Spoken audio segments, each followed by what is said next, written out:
피부과는 1년에 몇 번 안 가지만 세수는 매일 최소 2번씩 하는 행동이잖아요. 1년에 730번이나 하는 행동인 거예요. 매일 하는 작은 행동이 결국 피부 장벽을 튼튼하게 만들 수도 있고 반대로 무너지게 만들 수도 있어요. 그래서 세안은 단순히 얼굴을 깨끗하게 씻는 것이 아니라 피부 장벽을 관리하는 가장 기본적인 습관이라고 생각하시면 돼요.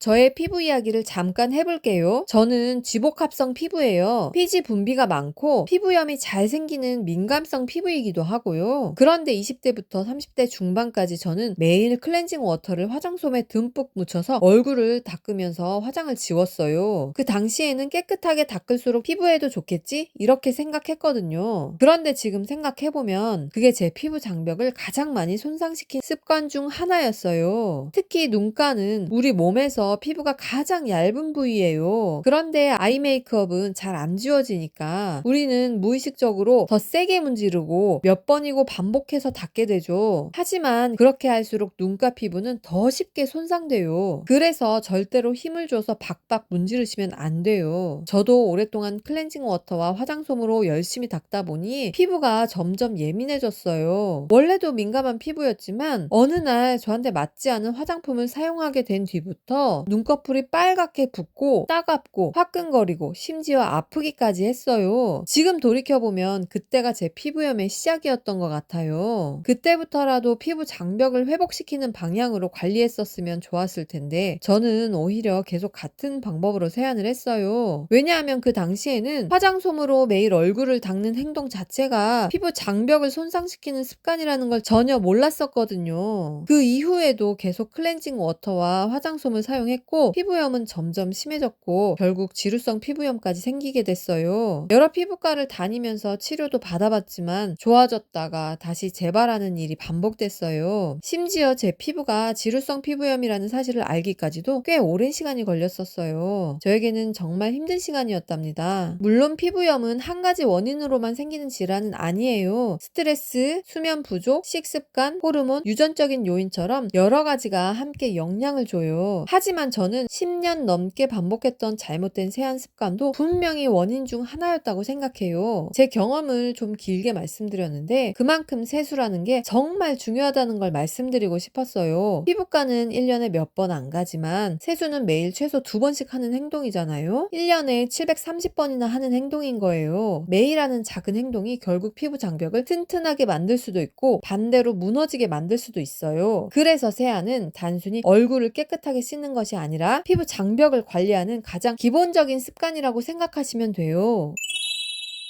지금부터 제가 실천하는 세수 방법을 알려드릴게요. 물 온도는 미지근하게 30도 정도로. 뜨거운 물은 피지까지 싹 씻겨 내려가는 것 같아서 개운하게 느껴질 수 있지만 사실은 피부를 보호하는 천연 피지막까지 함께 제거할 수 있어요. 반대로 너무 차가운 물은 노폐물이나 피지가 충분히 제거되지 않을 수 있고요. 30도 정도의 미지근한 물이 가장 좋아요. 세안 시간은 1분 정도. 예전에는 오래 문지를수록 더 깨끗하게 씻긴다고 생각했었는데 오히려 오래 씻을수록 피부 장벽만 더 자극받더라고요. 그래서 필요한 만큼만 짧고 부드럽게 하는 것이 훨씬 중요해요. 세안제는 약산성 pH 5.5를 추천해요. 우리 피부는 원래 약산성을 유지하고 있어요. 이 약산성막이 피부 장벽을 지키고 유해균으로부터 피부를 보호하는 역할을 하는데 세정력이 너무 강한 알칼리성 세안제를 자주 사용하면 이 산성막이 쉽게 무너지면서 피부가 건조해지고 당김이 심해지고 민감해지고 피부염도 생기기 쉬운 환경이 될 수 있어요. 그래서 피부 본연의 pH와 비슷한 약산성 세안제를 쓰는 게 피부 장벽을 지키는 데 도움이 돼요. 세안 방법. 먼저 손을 깨끗하게 씻어주세요. 그 다음에 손에서 거품을 충분히 낸 후에 세안을 시작해요. 물리적 자극을 최소화하기 위해서 마치 아기 얼굴을 만진다는 느낌으로 아주 부드럽게 세안해 주시면 돼요. 그리고 세수는 하루 최대 2번을 넘기지 않는 게 좋아요.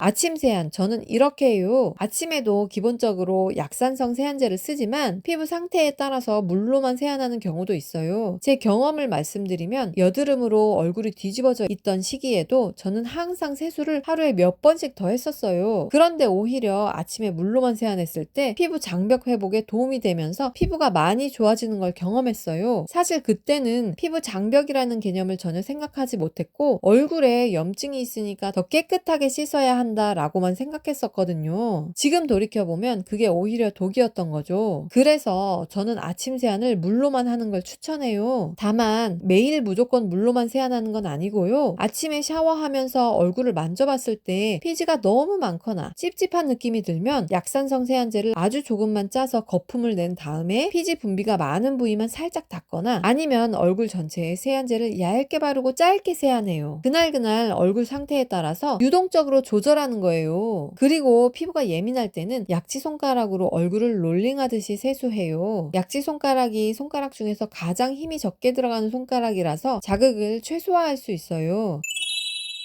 화장을 진하게 했을 때, 화장을 진하게 한 날은 조금 더 신경 써서 지워줘야 해요. 먼저 화장솜에 아이 리무버를 충분히 적셔서 눈 위에 올려두고 눈 화장이 충분히 불려질 때까지 기다린 다음 살살 닦아주세요. 문지르지 말고 불려서 자연스럽게 닦아내는 느낌으로요. 그리고 클렌징 오일로 1차 세안을 해주는 게 좋아요. 물기 없는 얼굴에 클렌징 오일을 덜어서 롤링하듯이 마사지하면 피지와 노폐물이 잘 녹아서 나와요. 그 다음에 미지근한 물로 얼굴을 롤링하면서 유화 과정을 거친 후 깨끗이 씻어내면 돼요.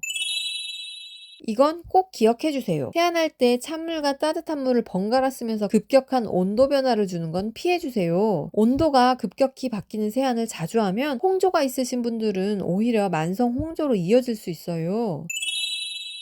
세안 후 보습 타이밍이 중요해요. 세안 후에 쓸 보습제는 화장실에 미리 비치해두고 세수하자마자 바로 사용하는 게 좋아요. 저 같은 경우는 스킨과 세럼을 화장실에 두고 세안 후에 스킨을 얼굴과 목에 먼저 발라줘요. 그 다음에 바디로션을 바르면서 스킨이 피부에 잘 흡수되도록 기다리고 바디로션을 다 바른 후에 세럼을 발라요. 그리고 옷을 입고 화장대로 가서 재생크림으로 마무리해요. 마지막으로 침구 관리도 중요해요. 아침에 물로만 세안하는 분들이라면 침구가 깨끗한 게 정말 중요해요. 생각보다 베개나 침구가 깨끗하지 않은 경우가 많거든요. 머리도 자기 전에 밤에 감고 자야 침구가 깨끗하게 유지되고 얼굴에 노폐물이나 미생물이 침범하는 걸 막을 수 있어요. 오늘은 세안에 대해서 이야기해 보았는데요. 피부 타입은 사람마다 다 다르기 때문에 세안에는 사실 정답이 없어요. 일반적으로 좋은 세안 방법과 민감한 피부를 가진 제가 직접 경험하고 실천하면서 피부가 좋아졌던 세안법을 공유해드렸어요. 제 경험이 여러분의 피부 타입을 찾아가는데 작은 도움이 되었으면 좋겠어요. 도움되셨다면 좋아요와 구독 부탁드리고요. 다음 영상에서 또 만나요.